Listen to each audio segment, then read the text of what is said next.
unexpected. Yeah, we've been seeing Blake, honestly, he's been peaking lately, playing very well, finding his second win in competitive Fortnite. Very exciting stuff. He's doing alongside Macwood, playing with one another for as long as they have as well, just building out that rapport as a duo. Very fun to watch, very fun to root for. But right now we have WTJ's Antonio, Z-Link here, a little bit of high ground. Not content with sticking around here, though. They want to get closer to the action, so they just are on the move right now.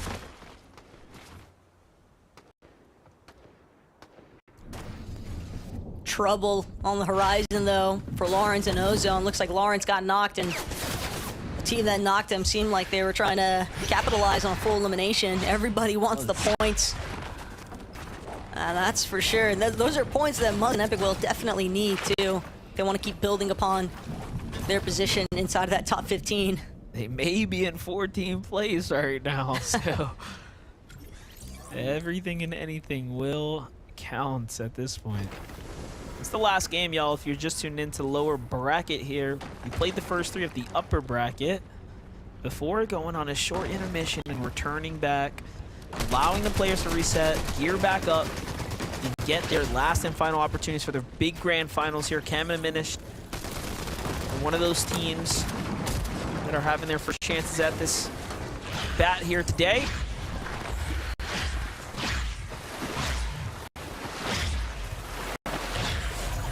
Almost a little bit surprised to see Cam and Minish.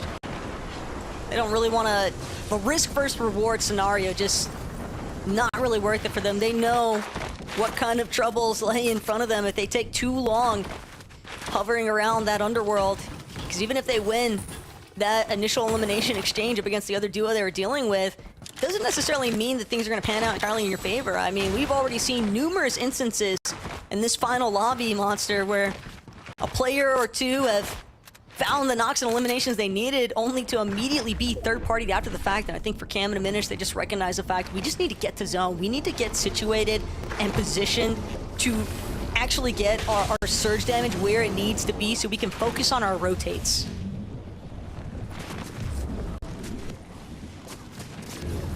Speaking of our rotates, is a clean one right now for TK and Turtle Tavern.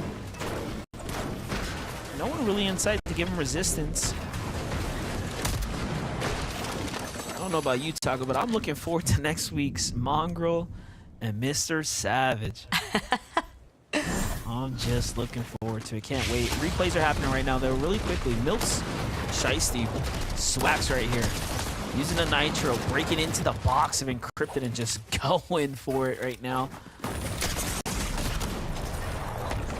Even with that Nitro shoulder bash damage being a little bit adjusted, a little bit nerfed, team still making sure to take full advantage of it when breaking into another player's box.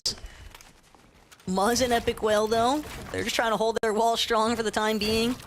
Window peek, but nothing just yet. They're just waiting,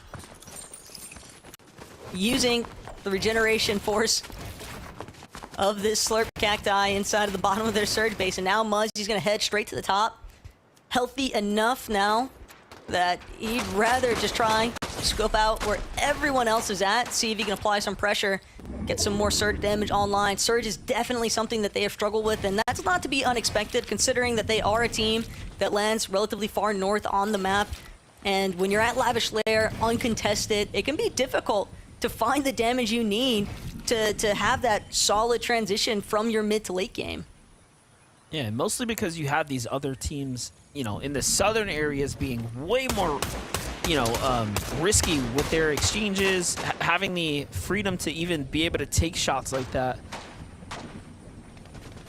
It does affect the bottom line a lot.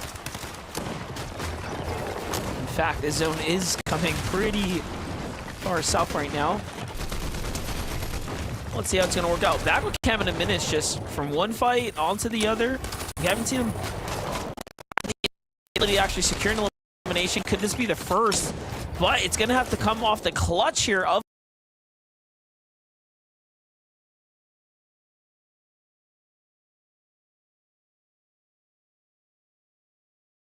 Cam, we've already seen threats and Trashy be in a very tight situation before just last game.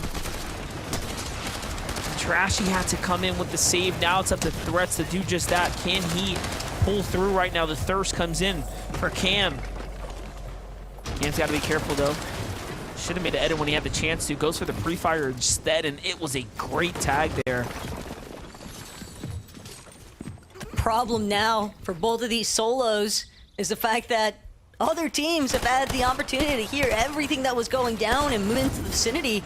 Threats still trying to see if he can get some leverage over Cam, but at the same time, gotta be really careful with whether or not he wants to even continue this exchange. Actually heading a little bit closer.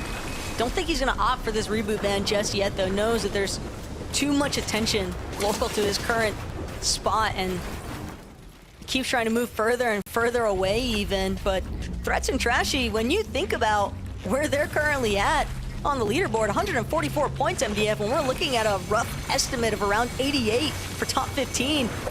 Threats and Trashy, they should be more than good to go here. Yeah. So they're in first. Threats, They're in first right now. They're not worried, but for Cam on the other hand, and Diminished, that was definitely a bit of a rough look as far as some of the fight exchanges that they're willing to go for, but I think it's largely just the result of teams not wanting to find themselves stuck underneath that surge damage threshold later on.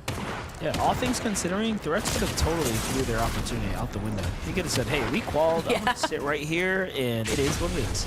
You know, but he decides to really take this game seriously and, you know, work for his best performance yet, even not coming out of the lower bracket.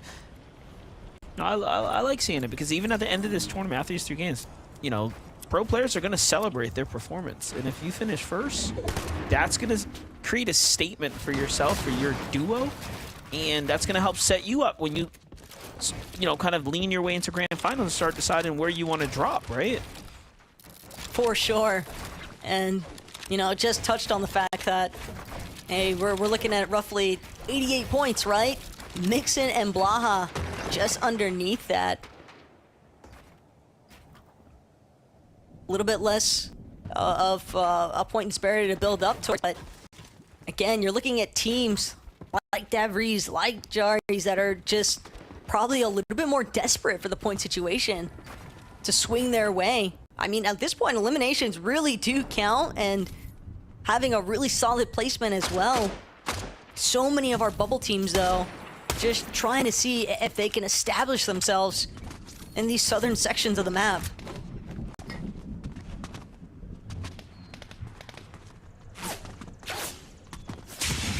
They're revealing themselves just yet.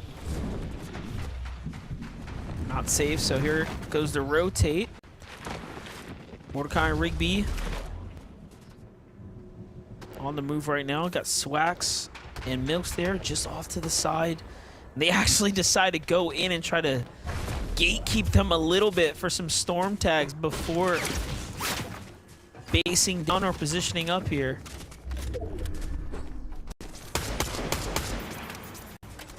Tough, though. It does cause Rigby a little bit of his shield. Another team further away, a little bit north of where he's at right now, spotted him out on his rotation, sliding down that mountain face. Diminished and Chem, though, they're right back at it. Definitely looking worse for wear for the time being, but we've seen teams come up big in circumstances like these before, MDF, and it's really all down to just how well Diminished and Cam can actually recover from some of those mid-game hiccups. Is Diminished, probably the main priority right now is just trying to get some material in general. They need a lot more mats if they want to try and have a successful push later on.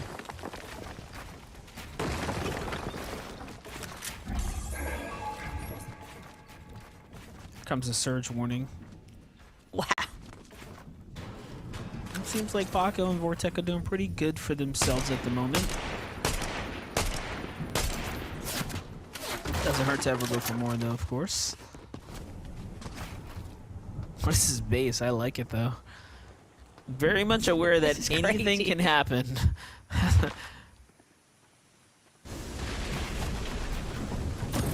Here's a real question. You think those cones in the roof came out before the Rift Island or after? Like, were they conscious and cautious no matter what?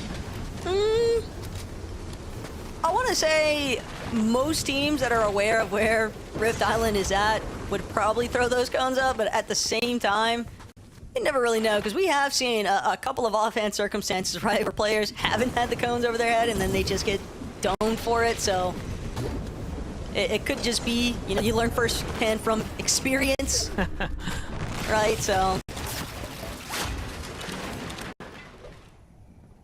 Man, this is tough though for Braids. Fortunately, didn't manage to get a few metal boxes around this slurp cacti. Kind of surprised even, but the moment that his shields break, Kaizen, Commander, you can expect him to try and pressure. But the way that Braids is playing this, you would think that he's a duo, not a solo. Shields have been cracked though. Now Kaizen, Commander trying to make a move, but Braids doing what he can. He needs more damage at the same time, though. He only had a handful of those small shield potions left over. And he's going to need at least 2 or more successful shots. But Kaizen and Commander, they are playing this so passive. Given their circumstance, you would think that they'd want to get more aggressive, but maybe they just fully understood the fact that we're good as far as Surge is concerned. And not only that, but we've only got 4 points, so we really need to make sure that we don't get clipped early on, because then it's just going to fully compromise our chances at a strong placement in the late game. Speaking about that strong placement, Muzz and Epic Whale are still alive right now. And they found themselves a nice base here inside the storm, nice and safe in the zone here. The damage, though, they're starting to slip further and further below, so they do have to pretty much remain active at this point.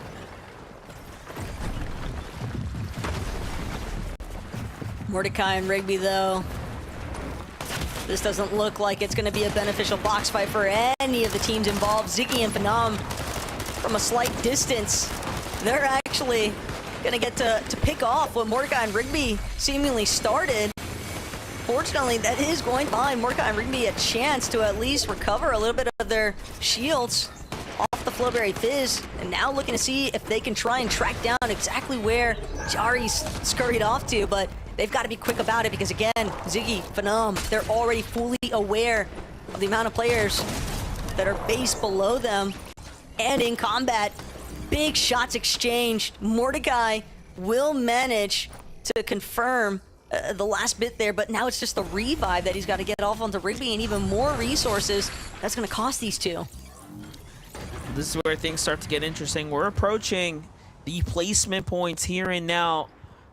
The most critical part of this game 3 for all of our teams that are on the bubble, all of the teams that are in conversation to kind of hold their position here, hold the line.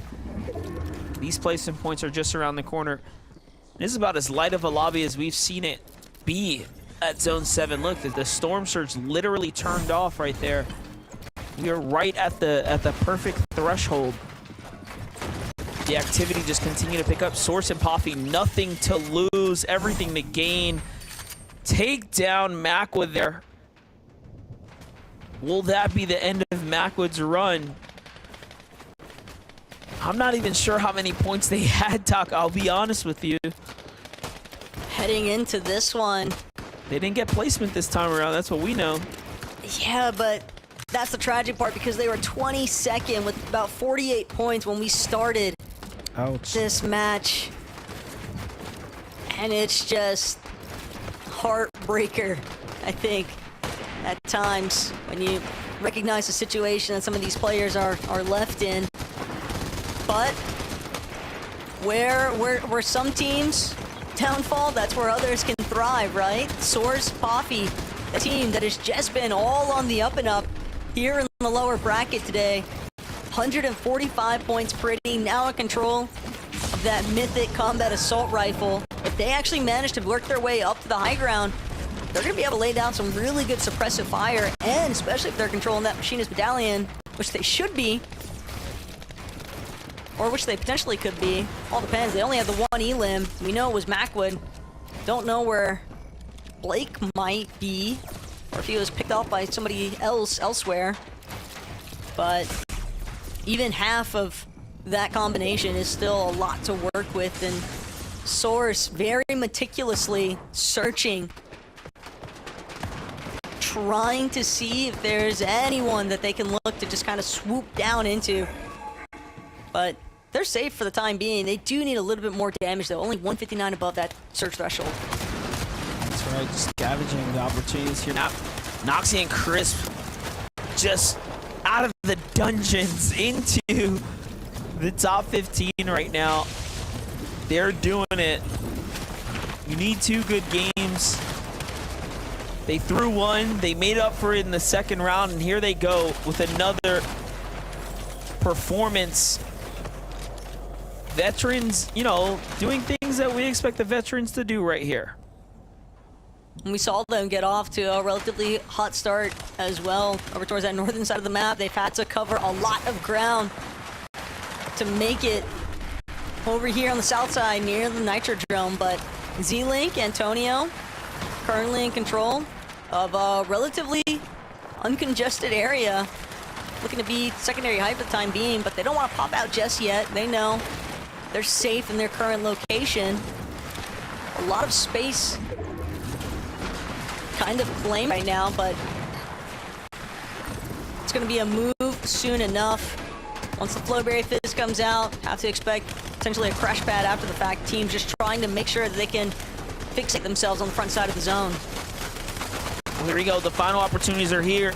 Only 3 zones separate Epic Whale, Muzz from the grand finals, and a lot more points as well, as they only have 70 right now. So these placement points are going to be absolutely critical here. We need to see at least a top 10 for Muzz and Epic Whale, or another set of eliminations start to come through here. Let's see if the rotate start to come over. Good tags come out, but it's going to be ultimate low. Falls a little bit short of where they want to be. It's going to burn a lot of material. Meanwhile, on high ground, Z-Link, Tonio trying to figure out what they can do with their position. I see a Cease flying by the way, by himself. Is Cease going to be able to pull through right now? From 30th on up. We know some of the teams, some of the immediate competition have fallen out. Crisp and Noxy, points are telling us a story in its own. They're fighting for top 10 potentially at this rate. Right now, what's brutal is the way that the zone is pulling over these hills, over this elevation shift. Mixon's gonna still in it. And this is perfect for Mixon and Blaha, aside from the fact that they are currently below that search threshold, but one good shot is all it would take. Blaha even gonna opt to use his medkit a little preemptively. Cease is still in. They are above and Cease everything. With the elim. He He's might still actually going. be able to clutch it. He's still going. And on high ground, Z-Link picking up the points right now. Also below this surge, what are we witnessing right now? The damage is coming through right now, and it is chaos. There are too many players alive here for this tight zone right now. But Z-Link's gonna have to give it up. He's out of material, and that's not what you really want to do. There is no other choice. This is an act of desperation in the final attempts here to try to maintain top 15. Top 15 is so difficult to achieve at this rate, as you're seeing how close all of these points are. Keep in mind, it is going to be extremely competitive. Fortunately enough, though, I think Z-Link and Antonio had enough points, but Epic Whale and Muzz Is still just going. skirting over. Muzz, he's hiding out inside of the cone. No one has spotted out this solo just yet. He has exactly one build that he can afford to make. Oh my Crash gosh. pads up. Just trying to bounce up the up-down tactic here from Muzz. But I think he's done it. Epic Top Whale 5. and Muzz. 98 points, top 5. Muzz is still holding on. He's trying to make it there. No one even wants to peek. Everyone wants to stay alive right now. Muzz sees an opening. He goes up for it. It's Turtle Tavern. Doesn't want to do it to him. Still trying to hold it, and he takes down Chubbs. He earns himself even more points. We might have just watched the clutch come through from Epic Whale and Muzz there in the final stretch. Actually going to be a nail-biter finish to see whether or not they manage to pull their way across the finish line, but Clara taken down on the low ground. Shore credited with the elimination for that one, but Shore falls shortly after. Zypha now left to scramble, pick up the pieces, also trying to solidify just a few more placement points where possible. And now it's actually down to the final moments here, a 1v1, but Poppy with the positioning, with the health advantage, 2 medkits as well. I don't even know if it's possible for Zypha to get high enough up to even challenge Poppy. They have the crash pads. I think Poppy's gonna give him a chance to fight him. Never mind. Poppy just wants to win, and he slides his way out. What a fantastic game. What a spectacular way to close that out. And honestly, I think we might have seen some incredible last-minute performances there. And that's how significant a singular game can be. There is only 3 games in this lower bracket setting right now, and the best will have to float to the top if they want to have a seat at the grand finals. And honestly, I think we just seen it happen. Yeah, the main storyline, at least for me, MDF, I know that Poppy and Source got to pop off and really strut their stuff. Yeah, that is going to be a back-to-back circumstance, and considering that this is a team that just formed at the last moment, it is insane to think about the chemistry they were able to develop in such a short time frame. It only makes me all the more excited to know that they have at least another week to get a little bit of additional practice in, get in some of that very needed VOD review. All these teams that are going to fight within the top 15, you can expect that they're definitely going to be very busy for this next week leading up to grand finals. But Monster, it's been an absolute pleasure. Had such a phenomenal time watching all the action take place in these final 3 games of semifinals lower bracket. But now it's all down to Zeke, Vivid, and Kelly to let us know exactly what those top 15 look like. Nah, Source, that was ice cold. That was ice cold. With the fate, I can't even do that. That was ice cold. And as our casters called out, the back-to-back victory out from the duo, they're just trying to let everybody know, hey, come grand finals, you need to be worried about us. You need to be making sure you're trying to keep us in check. Good luck, lobby. Spoiler alert, you may not be able to. 232 points from the duo. Just a disgusting showing from these guys. And as again, we called out earlier, they formed for semifinals. What? Yeah, I mean, crazy stuff. FNCS just keeps delivering because it's like, all right, listen, we've played 5 games on day number 3. We've gone through the upper bracket. We're almost on the lower bracket. Like, surely we have all the storylines. And it's just like, well, now we've got a team that wins back-to-back games in the lower bracket leading into the grand finals. What does this mean? Are they going to place well? Are they going to qualify to globals? Storylines, they just keep coming. Oh man, the story is now ready to be told of the grand finals. We now have our 50 duo, Zeke. I am so excited because this is it. This is the last stop on the battle bus before we go to the global championships. And I can only imagine with how much has changed in the last few weeks of Fortnite, the last few weeks of the competition, what's going to change over the next 5 days? I guess we'll find out next weekend. But for now, I wanted to talk about Mustn't with guys. That run to keep the dream alive. I mean, I was on the edge of my seat. You know, this is why we love Fortnite again. And this is why you'll hear us say it a lot. It's not over until it's over, right? In the final moments of this game, really putting those pieces together, Vivid. I mean, just so well executed from them. So resilient. And yeah, I'm already looking over here on socials. Muzz literally shouting out most stressful tourney ever.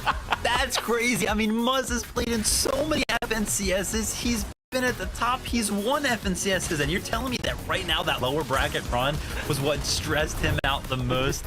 Incredible resilience to just do it in the last game. Those crash pad plays were ridiculous.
looking so good after game number 2 at 86 points. One elim would have been the difference maker for them. They dropped down 10 placements and unfortunately puts them outside of the top 15.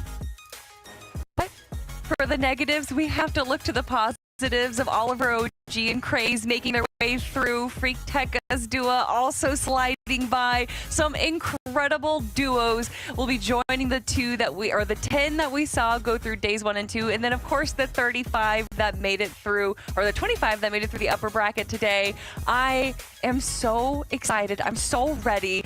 Honestly, after that 3-week break, I was like, can we just skip the semifinals and go to grand finals now? But I'm so glad we did it because these semifinals were absolutely amazing and it's just made me so much more excited for what's going to happen next weekend. Yeah, and just a small call out here, 12th place Blaha and Mixon also made it through. Remember, Nice. upper bracket, they were in 50th place. They could not make it off spawn. And here in the lower bracket, they make grand finals. We do have a little bit of a treat as well. As we start to shift the conversation, we have an interview with some of the players from the upper bracket. It is Victor, it is Paper. Boys, welcome to the FNCS broadcast. You guys, how are you feeling right now? Is it going on right now? Hello? Yeah, It you're is. live, bro. Hi. What's up? Oh, hi. We're feeling good. We're happy. That's good. I saw for a moment in that last game, you specifically had a moment where you're like starting to smile and then you just got ice cold. You were what, like, walk me through what that moment was. Why did you not allow yourself even just a moment to just live in that moment? Well, I think it's because I'm more of like a nonchalant person, so I gotta keep that energy on, you know. So like I started smiling for a second, and I just had to lock in real quick. Okay. So Victor's nonchalant. Paper, we know that you're usually pretty energetic. So how did this duo actually form? Right, you guys are a brand new duo for this major. My man's Faxity put us together. Shout outs to him. I took a chance on Victor because I know he's such a young gun, and I took him under my wing to teach him the game. Nice. I like it. I mean, you say that he's a young gun, but this is your 5th FNCS finals, right, Victor? So what do you think it is about you and your ability that keeps seeing you come back to the grand finals? I think I'm a very good fragger. I think that's why I can play with anyone in qual to any grands. Anyone. Yeah, any good IGL. I can play with any good IGL. Yeah. Oh, It's Victor V. Victor V. Okay. So now that you guys have formed, you guys have kind of pieces together. What role are each of you kind of playing in this duo, right? Like, how are you guys kind of covering for each other? Because you guys have some synergy that a lot of duos, they really wish they had, but you guys just seem to naturally have. I think we just run it down on everybody fearless because, you know, he's a dog, I'm a dog. I am the leader, but I try to get him to try and lead too because Nice. And obviously, listen, qualified to grand finals. What's going to be the goal there? Are we looking to win? Are we looking to qualify for globals? Like, where are we aiming for? The win, of course. We're looking to win it. I love to hear it. I want to hear it again when we get into the grand finals next weekend as well. But of course, I'm sure you guys have a lot of prep or maybe even some relaxation after the craziness that was the final day of semifinals. But where can people find you online? Do you stream on Twitch? Yeah, I stream on Twitch at It's Victor V, and my Twitter is VictorV_. What about you, Paper? man, y'all know me. Worldwide. I don't even need to say it. There you go. Before we go, Victor, I want to give you a moment because this is kind of like a really big moment for you in your career, right? You really pulled off this amazing win. You're going to go into grand finals, and now you're going to look for your shot at the global championships. Paper, we've known, we've seen, we love. But why should everyone love you specifically? Cause I'm such a good guy. I'm a good fragger. I'm just that guy, really. Paper, you vouch, right? You vouch. That's correct, right? Yeah, I vouch. You know, he's a good kid. I vouch that. Awesome. Awesome. Guys, thank you so much for stopping by. We really do appreciate it. Congratulations, and we'll look to see you in the grand finals. Thank you. Thank you. Awesome. Oh, man, love so it. wholesome. And just to have Paper in the background, just like being Paper, you know? What a great guy. What a great guy. Man, so as Kelly kind of talked about, we know the 50 duos that will be going to the grand finals. We'll have a little list here to pull up just to give you guys a full A look. little list. This is It's a just big list. It's just a little list, you know, not a big deal. Any duos you guys want to just, you know, call out? We don't have to get too in detail because obviously we've got next weekend to do that. But any names you guys want to just throw out there? Listen, I'm looking towards grand finals. I want to make an early prediction as to who or how I think the grand finals is going to go down. I think Peterbutt and Poyo are looking too good right now, but I think Acorn and Cold want to take back the title. I think we're going to go down to a very close 12-game series, and I think it's going to be decided in game number 12 between Acorn and Cold or Peterbutt and Poyo. That's what I want to see. I really have a problem because my eyes immediately went to Re and Ritual and Batman Weekend Rapid. Yeah, natural. I talked about it earlier on the semifinals. I really do think Peterbutt and Poyo are just posed to get the back-to-back FNCS wins. Obviously, though, Acorn and Cold have proven themselves that they are not done yet after the Major 1 win. But after all the new teams that have joined, even these lower bracket teams that we're seeing right here, these are some heavy hitters. Of course, Muzz and Epic Whale, Source and Poppy, and we got Baka and Pars in the top right corner. But I'm looking to Kanata and Cooper on this page. We saw where they were, or actually where Kanata was a year ago, saying, I just want my first FNCS win, and he did that in Major 3. Can he do it again with the global champ of Cooper? I think it's possible. Interesting. You throw a global champ, and you know what? There's another global champ that's kind of flying under the radar. It's Pink. It's Miro. I feel like we've not given them their credit in the sun. And next week, we're going to look to make sure that happens. Fortnite fam, as always, thank you guys so much for doing with this. Without you, this doesn't happen. We just get to come together, watch Fortnite, watch crazy clutch moments like we've watched all weekend long, not only here, but in EU as well. Next weekend, we are back with the grand finals of Major number 3. Only 10 spots going to the global championships. If that's not stressful, I don't know what is. We can't wait to see you back next weekend for that. So until then, as always, we love you. Keep yourself safe. See you on that battle bus. Beep, beep. Beep, beep.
Fortnite.